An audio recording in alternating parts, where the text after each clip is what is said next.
not convinced it's going to work, but I've got my fingers crossed. Put it this way. One way or the other, the Conservatives win.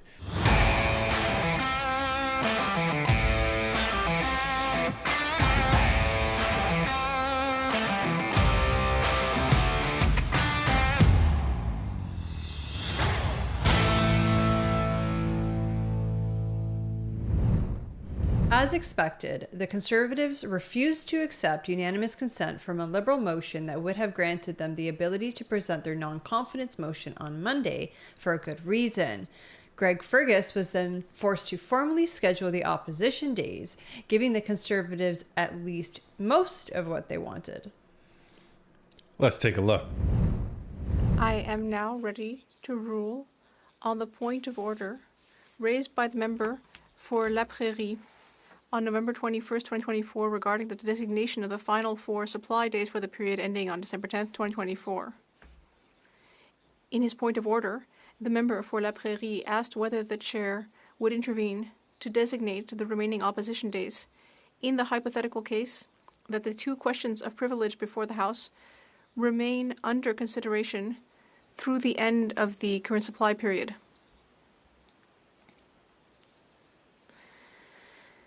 The member said that the standing orders provide for 4 more opposition days this fall, and that in the past, the chair has designated days to meet the requirements of the standing orders. He also raised the possibility of temporarily setting aside the questions of privilege if it is necessary for the making of appropriations. November 21st, 2024, on the same topic, I encouraged the House leaders to discuss a solution that would enable the House to reconcile these various responsibilities. The discussions do not seem to have been productive. Although the government has designated 3 opposition days, including today's, the chair notes that the House has been unable to take up the business of supply at the required time. The House remains in the situation described by the member for La Prairie. The House is solely responsible for granting supplies to the Crown, as provided by Standing Order 81. To that end, at the start of each session, it establishes a continuing order of the day for the consideration of supply.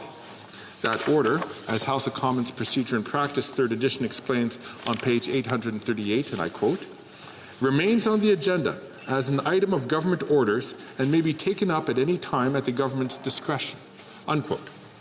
In other words, the designation of the days allotted to the business of supply is normally a prerogative of the government, and this business is considered during government orders. La Chambre assume ses responsabilités à l'égard des subsides. The House executes its supply responsibilities through a very specific mechanism, which is described in Standing Order 81, adopting 1 or more appropriation bills granting sums to defray charges and expenses of the federal public administration, is the final step of that process. For the current supply period, such a bill must be adopted by December 10th. Under Standing Order 81-17, the chair is required, no later than the last day of this period, to interrupt proceedings and put every question necessary to dispose of these appropriations.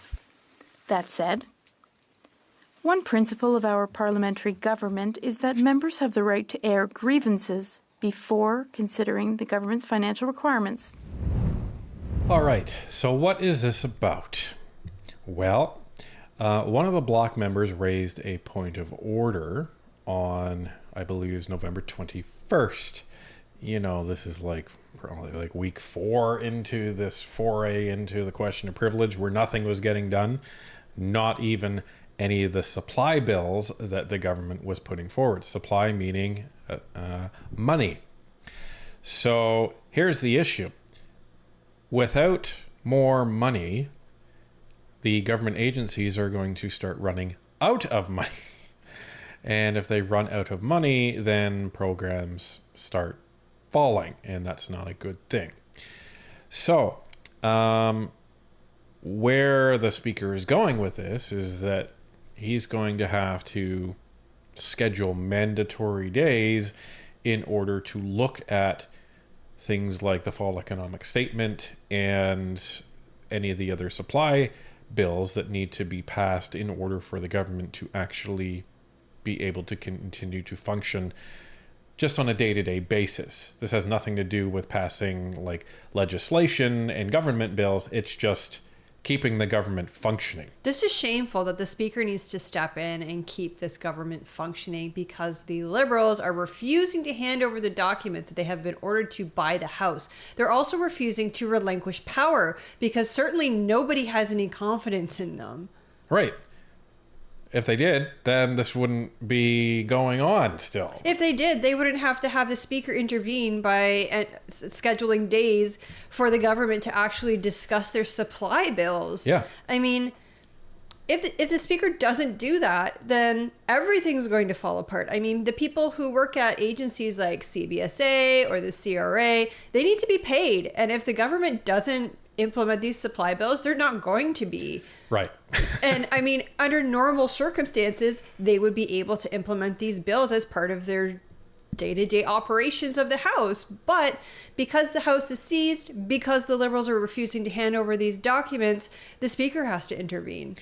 And everything has to be done by December 10th in order to allow, kind of like the next phase of money to be rolled out to the agencies and the different government divisions. So this is what the Speaker is talking about. But, along with this is the 4 remaining opposition days. They need to be scheduled as well. So this is where he's kind of going with this ruling. There exists a vital balance between grievances and supply, the former being considered on supply days. What is to be done if the government is unable to designate those days? The member for La Prairie raised the chair's role in this situation by citing an important precedent.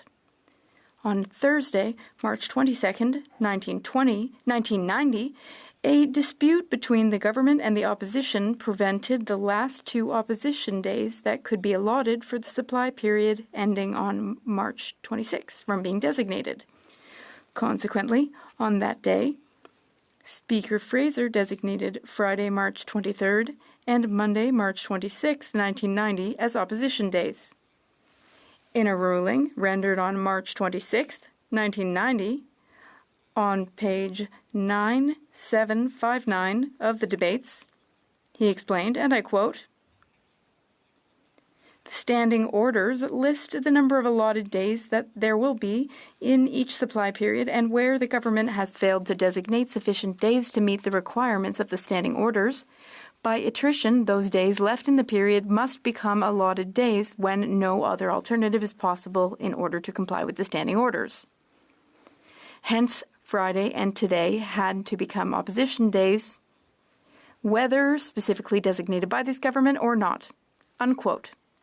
However, the House was not considering questions of privilege when Speaker Fraser had to rule on the issue. November 21, 2024, the Chair outlined the House's responsibility to grant supplies in accordance with the specific mechanisms provided by the standing orders. The Chair also remarked that a privilege motion must take priority over all other orders of the day. Still, this practice is not absolute.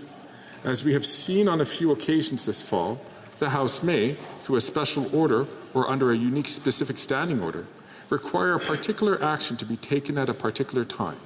For example, pursuant to Standing Order 66, the House resumed consideration of motions to concur in committee reports after debate on them had been adjourned, even though these motions were orders of the day.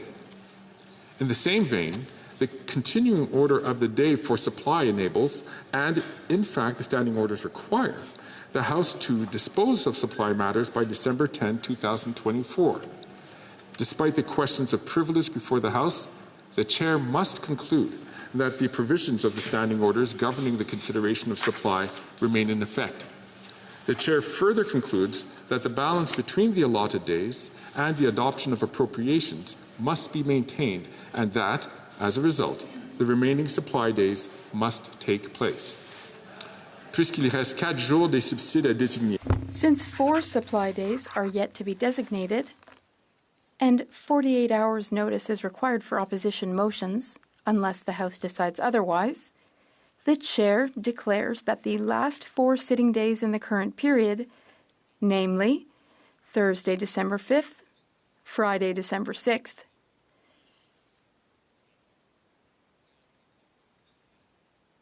Monday, December 9th, and Tuesday, December 10th, 2024, will be allotted days. Thursday, December 5, Friday, December 6, and Tuesday, December 10, consideration of the questions of privilege under the orders of the day will resume once the House has finished the debates on the business of supply, if possible. As for the sitting of Monday, December 9, the questions of privilege will be taken up at the start of the sitting and considered until the orders of the day are called at noon. I thank all members for their attention. All right. What does all that mean? Do you know what it means? That they have to have 4 supply days and they have to have 4 opposition days, so they are being forcibly scheduled. Pretty much. Pretty much. And they're using a precedent from 34 years ago.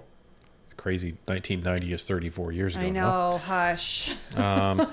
But 34 years ago, where essentially the government and the opposition couldn't come to an agreement on when the opposition days were going to happen, and they only had 2 days left.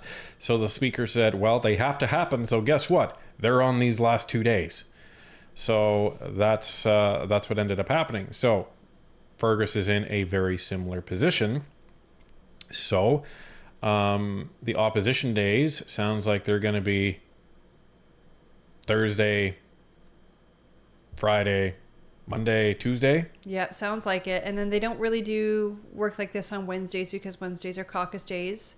So then the Thursday, Friday, Monday, Tuesday of the following week are going to be supply days because, again, they have to get the money to these government agencies or else they're not going to function. Well, the Thursday, Friday, it sounds like the Thursday, Friday of this week and the Monday, Tuesday of next week are the supply days as well. So supply end. Oh, so they're doing both at the same time. Because everything has to be done by December 10th. Oh, I misunderstood. Yeah. Because the House runs until, let's see. Midnight. No. It's the 16th is the last day? Or 17th. The 17th is Wednesday, the last the 17th. day, which is a Wednesday. So what are they doing with those remaining days then? Back to filibuster? Yep. Yeah. So that sounds like what his ruling is going to be. And it was a little confusing because he was talking about supply, which is, the money debates. And then he was also talking about the opposition days. Yeah. So anyway, so the opposition, by way of Andrew Scheer, has confirmed that they are going to be presenting their motion of non-confidence on the NDP leader's statements, Jagmeet Singh, on Thursday. So that is going to happen. And sounds like, the business of supply is going to be taking place during that. Now, what did we mean when we said it sounds like the Conservatives got most of what they wanted? Well, we have to go back to Monday morning, where Karina Gold introduced her motion that the Conservatives then said nay. So let's review that one more time. The Honourable Leader of the Government in the House of Commons is rising on a point of order. Thank you, Mr. Speaker. In light of the fact that the Leader of the Opposition has given notice of a motion for debate on the Conservative Opposition Day scheduled for today, I'd like to give him an opportunity to debate that motion. As such, I seek unanimous consent of the House for the following motion: that notwithstanding any standing order, special order, or usual practice of the House, that A, at noon today, the proceedings in relation to the debate on the motion in relation to the question of privilege standing in the name of the member for Regina Capel and the question of privilege standing in the name of the member for Leeds, Grenville, Thousand Islands, and Rideau Lakes shall be deemed adjourned until Wednesday, December 4th, 2024, And B, if proceedings in relation to the debate on the motion in relation to the question of privilege standing in the name of the member for Regina Capel and the question of privilege standing in the name of the member for Leeds, Grenville, Thousand Islands, and Rideau Lakes are not disposed of at the ordinary hour of daily adjournment on Wednesday, December 4th, 2024, these proceedings shall be deemed adjourned until Friday, December 6th, 2024. All those opposed to the Honourable Minister moving the motion will please say nay. There is not unanimous consent. The Honourable Parliamentary Secretary to the Leader of the Government to the House of Commons rising on a point of order. Speaker, I don't know why the Conservatives would deny leave in order to be able to debate the motion they said that they wanted to debate today. That is sounding a lot like debate. Moving to orders of the day. So, why did the Conservatives not consent to that? Well, what the Liberals laid out in their motion was essentially adjourning debate for the question of privilege for almost this entire week. Not just the period where they were introducing their opposition motion. Right. So they would have essentially had a break for most of the week from that, and then they would have been able to table government business. Well, the Conservatives didn't want to have that. So they said no. What they were expecting is basically they were going to adjourn just for the opposition debate and then back to the question of privilege. I think that's what they initially agreed to, but then the Liberals came and worded this motion this way so that they would get more time. They tried to pull a sneaky, as they say. Absolutely. So Larry Brock was there and he immediately said no.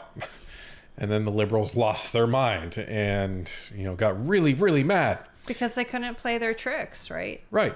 So what FERGUS ended up doing is essentially saying, okay, so the question of privilege is paused only for opposition and supply-related matters.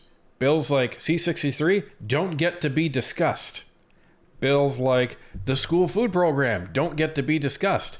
Bills like the amendments to the Canada Elections Act don't get to be discussed. Correct. Any of that legislation cannot be brought forward.